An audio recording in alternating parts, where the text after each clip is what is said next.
There are many common beliefs about emotion regulation that I think are more accurately characterized as myths rather than truths. One myth: venting is helpful.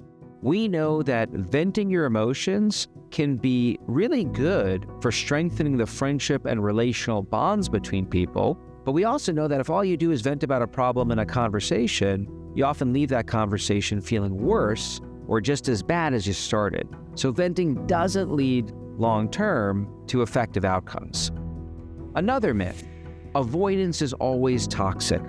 You don't have to choose between either always avoiding or always approaching your emotions. Being flexible in that way can be useful.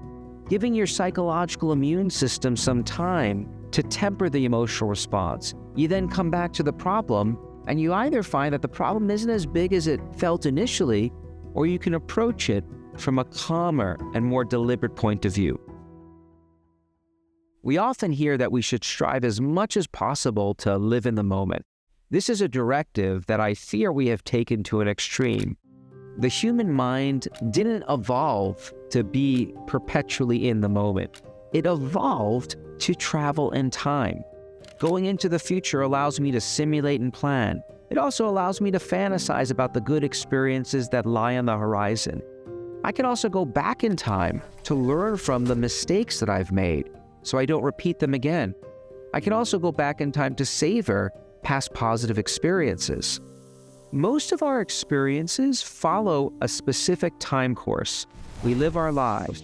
Something happens, our emotions get triggered, and then as time goes on, they eventually fade.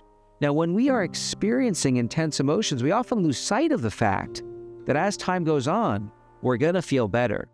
We are so hungry for one-size-fits-all solutions. That's simply not how emotion regulation works.